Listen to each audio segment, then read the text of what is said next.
Welcome to Business Line's State of the Economy podcast, where you'll find insight, analysis, and the story behind the numbers.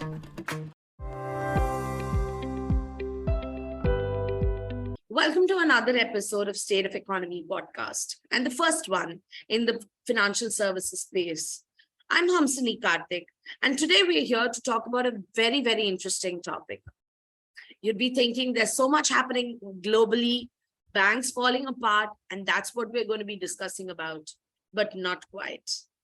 We're here to talk about a topic that rocked social media spaces, that rocked a lot of banking customers over the last couple of weeks, that of our data privacy being breached. I have with me Sanjay Katkar, who's a joint managing director and chief technology officer at Quick Heal Technologies, to break down what really this whole thing about dark web is, how do people operate there, who makes money in the bargain, and as customers, what should we do to protect our data and to be safe and secure in the digital world. Thank you so much for joining in, Sanjay. There are a few things we would all like to understand from a technical person like you. And so let's break it down from the start. We fill a lot of forms. There are so many KYC procedures we go through. We share our phone numbers today pretty much with everybody, whether it's to buy a toy at a toy store, to opening a bank account, to a diagnostic center for a blood test. Our Aadhaar numbers are also sort of sought out, from hotel booking to anything related to GST, bank statements, and so on. So where does one draw the line with respect to what data we can share, what data we should not share?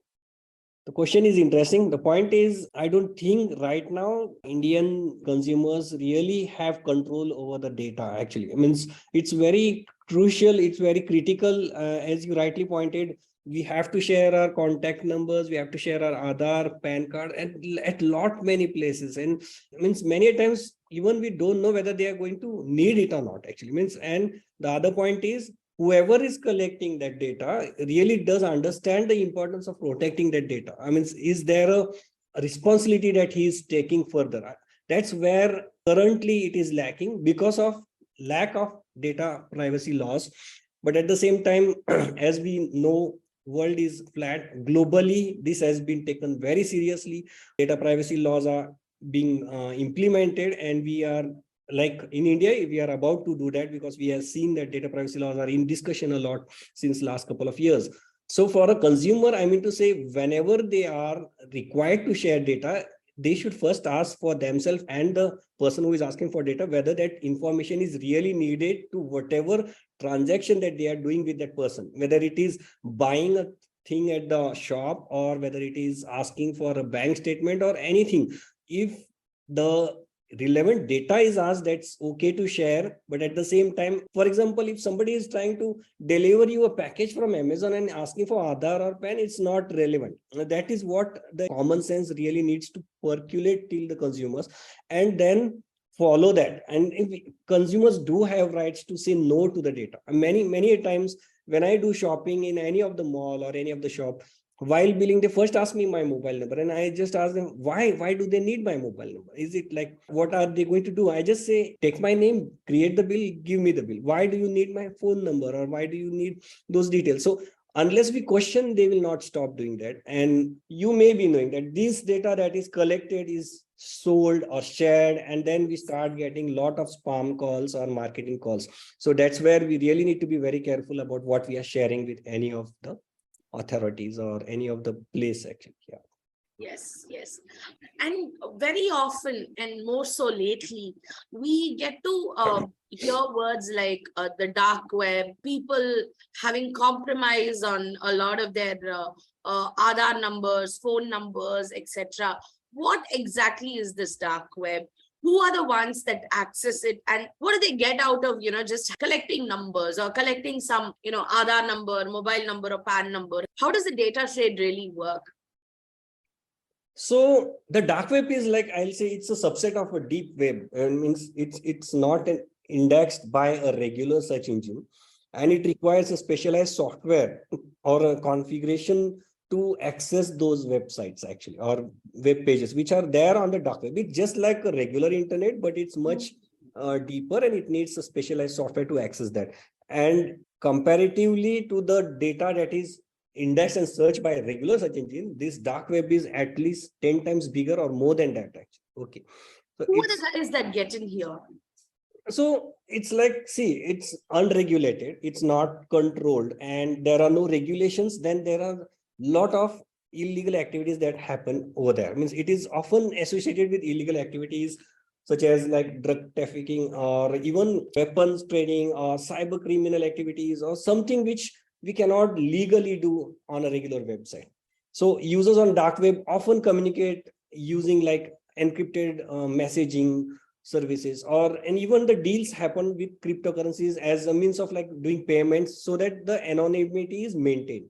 And the most well-known dark web network is, like, as we know, the Tor, which is very popular, which allows users to browse the internet anonymously and access hidden services. So if you want to buy a certain drug without prescription, or if you want to provide a service which is not legally appropriate, in that case they cannot create a regular website. So that's why they go to dark web.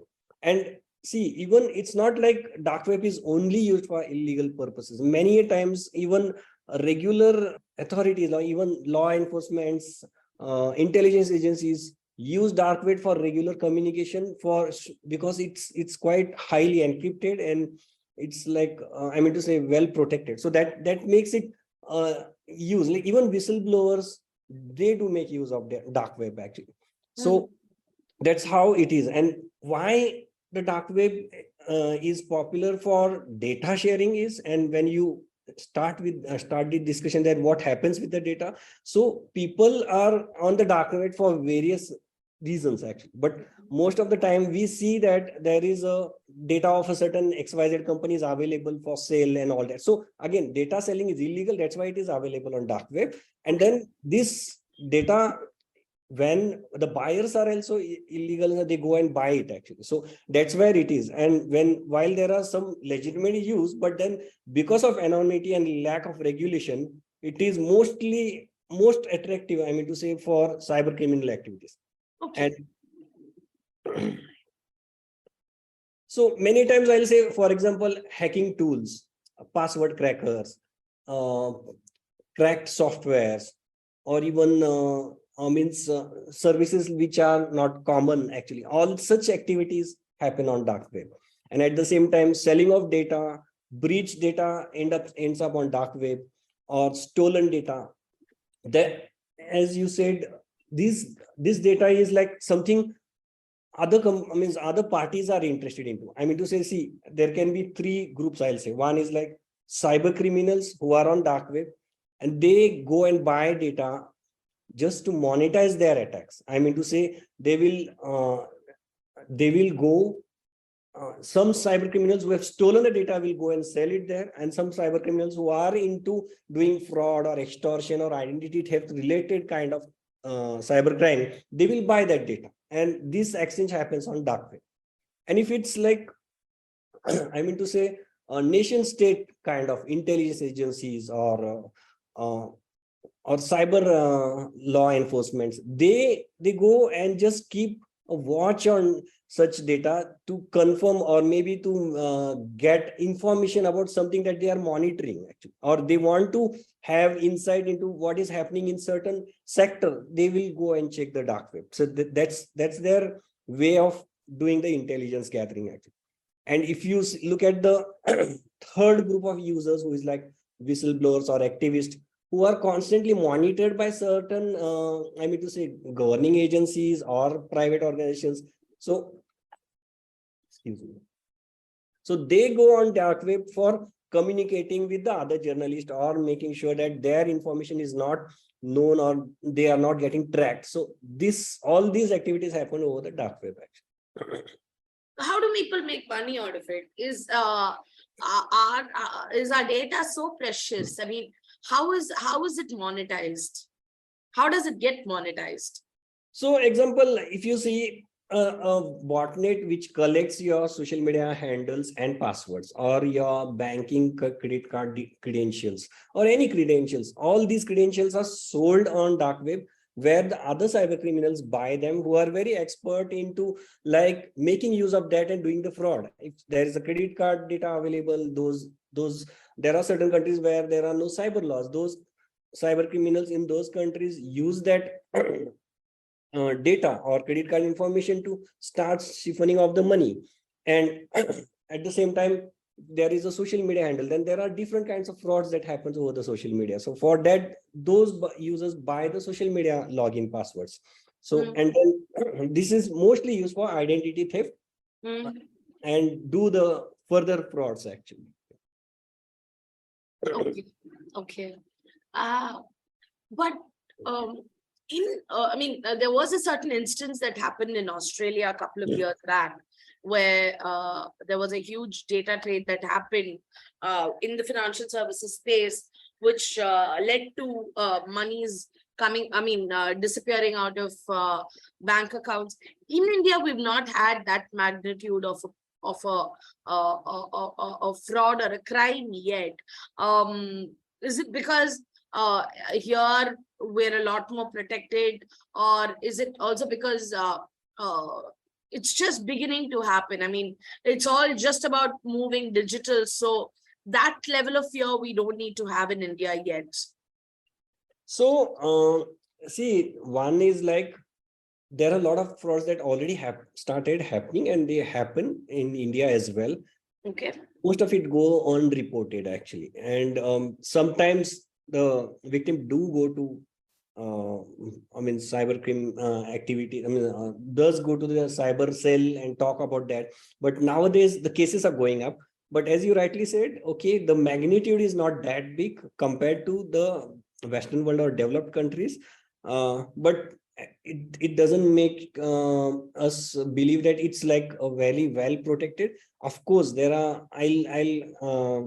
I'll give some credit to RBI because of their stringent policies that they have done with respect to protecting and the infrastructure and having the systems, things like chip and pin, or things like password password renewal. All these policies are quite stringently followed, which is still good. Certain cyber hygiene is there, but at the same time, there's a lot to do, and we can definitely improve upon further. And activities, there are banks like, say, bigger banks, which are like having a good amount of budget for cybersecurity, and they are spending and then doing the right things. And then there are cooperative banks as well, and there are smaller banks where these things are less protected, less taken care, and the cyber hygiene is lower. But then people are using all these banks. So that's the difference. I'll say we have seen certain banks where data protection related activities are not followed. You'll see a lot of Aadhaar cards or PAN cards scanned and kept at different machines in different places in network. They themselves don't know how many PAN cards or Aadhaar cards are scanned and saved in different pieces. So that kind of hygiene is not there in smaller banks, which is a very big risk. And if you see, in last couple of years, the biggest heist has happened on the smaller banks, where they are not really properly protected and monitored as well. And that's where the heists are happening. But of course, we are seeing that cyber security is taken seriously nowadays. Government is spending too much in cyber awareness, which is good. But of course, there's a lot to do further. This is more out of my own interest. Do these people who operate on the dark web, especially on the cyber financial crime side, do they end up getting a lot of money out of the trade? I mean, is it a very lucrative uninformal business to sort of pursue for people? What is the motivation there? Or is it just a satisfaction that I broke into so many people's accounts, I have so much of data with me? No, of course, the data that earns them a lot of money actually. See, if you see, I'll talk about, we are into malware protection and antivirus. So we see what is happening. Yes. Botnets are something that collects a lot of your credentials. Now, botnet is something that is collecting your credit card number, bank number, or even username, passwords. But the author of these botnets, or whoever has developed, they're not using it themselves directly. They put it for sale because they are good at just creating a malware, spreading it, and collecting the information. Now this comes on selling on the dark web, wherein cyber criminals from say countries like Nigeria or any other these countries, or even Eastern European countries, they buy this data, and now the value for this data depends on how good is the quality of the data. For example, a credit card that is active and the amounts are there in the bank, then the data, it will fetch a much bigger value than those credit cards which are not active or lesser amount in bank. So all these things are sorted and sold by putting it in the right buckets. So high quality credit cards are sold at like $10 per card or maybe more actually, and then debit cards or credit cards, and then blank accounts, I mean, lesser amount accounts are sold at lesser cost. But of course each thing has a different value. I mean, it's not like only for money that they buy, they use it for different activities. Further fraudulent activity happens using that information actually. So that's why each of these things that is there has value, and it's in bulks. When a botnet collects data and spreads across, so for example, a botnet infects 1 million computers, it's going to collect data from those PCs over the period of say a week or 2 weeks, or whenever, by the time it is detected and cleaned, that data, it goes to a central server, which is the records are in millions actually, and those millions of entries they further sort and they start selling that actually. So that's how it works. So even your SIM numbers, even your smaller things like even your Gmail account has value, because Gmail ke through then they will start doing frauds actually. Okay, because once you have the Gmail, your Gmail is given to multiple places as a login ID for certain accounts, and then you can use it for reset password. So if you have a Gmail account, compromised Gmail account, you can reset the password of that person and further take control of all his other social media activities or even banking activities. So there are, like, I mean to say, linked crimes further to each of these IDs that get sold actually. In the financial services space, what are the 3-4 very common lapses or compromises that you have encountered so far? In financial services, I'll say the very most important thing that I regularly see is whatever data we share with them, it's somehow comes out. I don't know. It's like apart from them, it's known to most of the other marketing guys.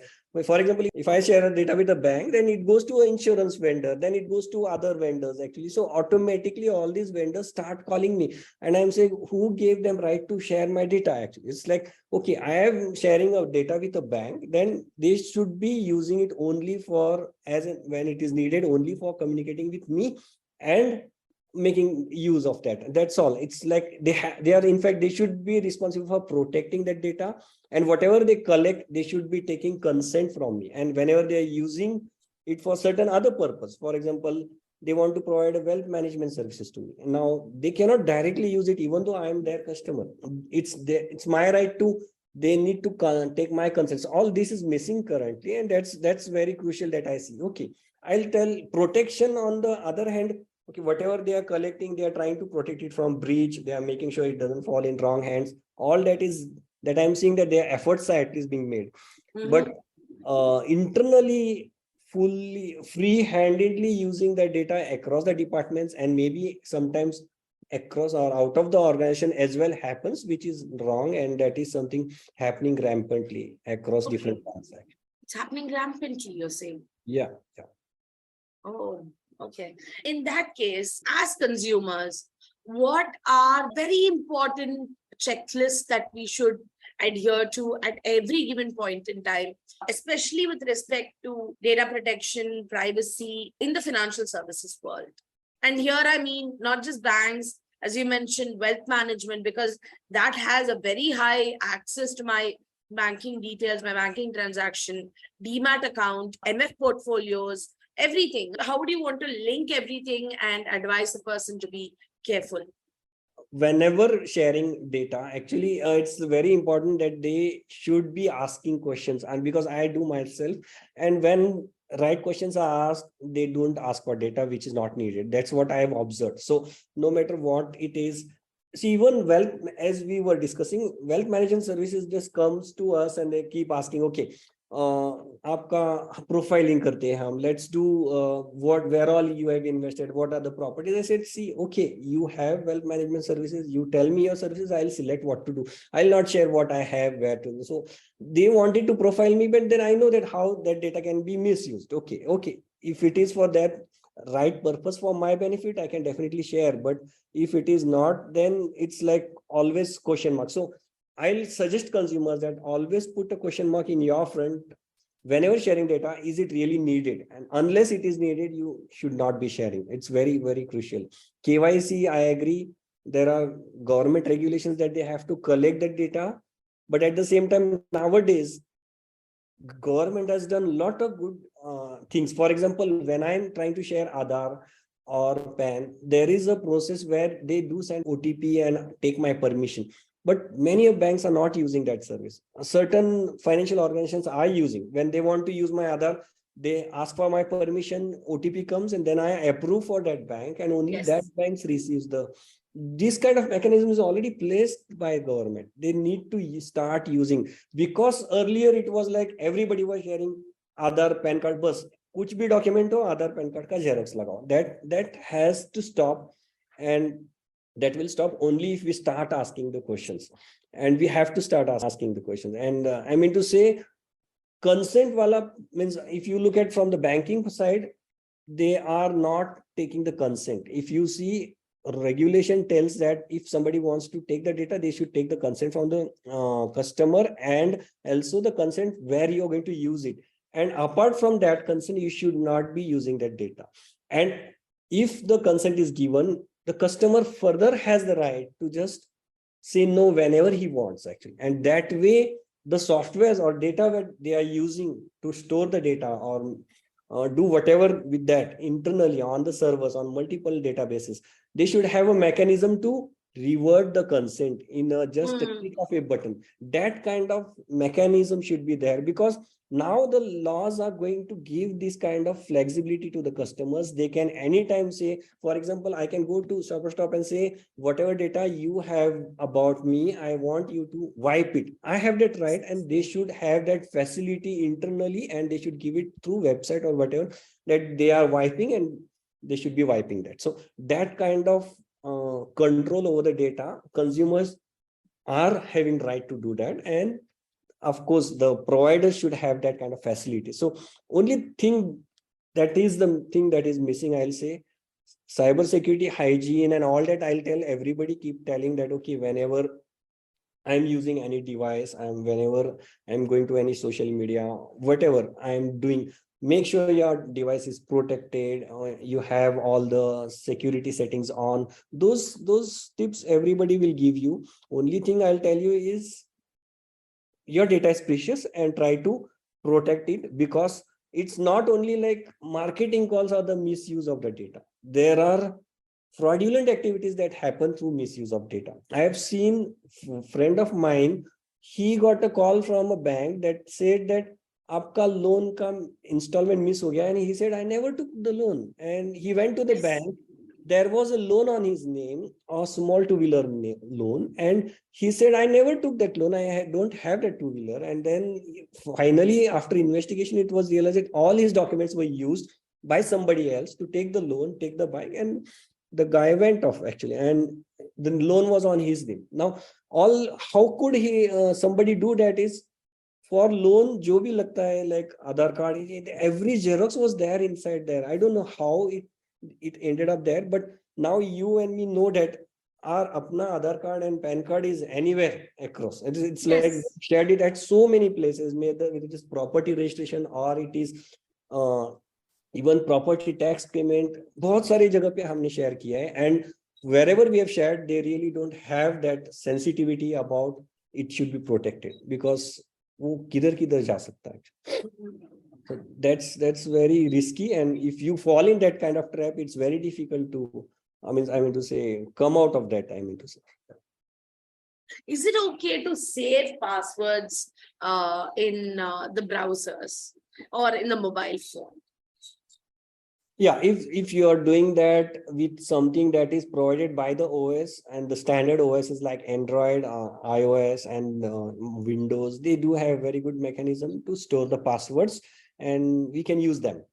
But There is many, no fear of it getting compromised in those cases. I'll not say 100% because Okay. there had been certain threats earlier which had cracked the password saving mechanism of OS, especially the browser extensions, which were weaker. And then gradually the OS guys have now changed it from, instead of extension, they have stored it on a other way actually. But of course, there were earlier softwares which were quite weaker. These vulnerabilities come out and then the threats start using them. But I'll recommend, if you use a good password manager, it will be much better. And instead of cloud, go for on PC password manager, I'll suggest, because cloud password managers have been compromised in last year a lot actually, and they themselves don't know whether the passwords are compromised or not actually. So that's something that is crucial. Yeah.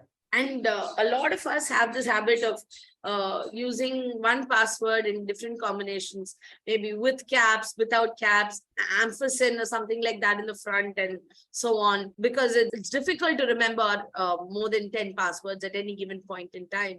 But are we also in that case exposing ourselves to a larger vulnerability?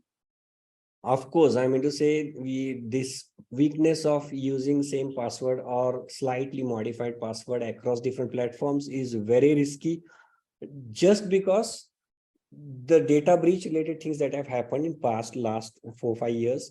Every data breach, bigger data breaches, like if you have for example a social media account and that social media got breached, now it's not in your control, their servers got breached, and whatever was your username password is exposed, and these kind of breaches are mostly available on dark web. And now your password and user account is there. Now hackers are quite smart, they just check your email ID is your login ID, your password is there, and they'll try to use the same login ID and password for other services of yours and try to check whether it is working. And they have done it earlier as well. And you can get compromised. So your Instagram password, if it is the same for your bank, you can get compromised. So this has happened earlier a lot. It's there in news. One biggest news was about Mark Zuckerberg's account getting hacked. His account got hacked because one certain point, LinkedIn data was breached and it was available on dark web. And some hacker took Mark Zuckerberg's password from LinkedIn breach available data, tried to use it on Facebook, and it worked. And he just defaced the page and just showed that how using the same password can create a havoc actually. So that's so easy actually, and that's why we should be careful about creating passwords. And now, as you rightly said, we have 10 is very small amount. I'll say I at least have 55-60 login IDs at different places. We do have to create them because we are using so many of online services, and we cannot remember that many passwords, not even login IDs. So it's better use a password manager, create the strongest password. They do it automatically. We make sure that we have the strongest password for at least password manager, and that's all actually. Thank you so much. I learned a lot from this. Thank you, Hamsini. Thank you for listening, and do stay tuned for more. We promise to come back with very interesting topics.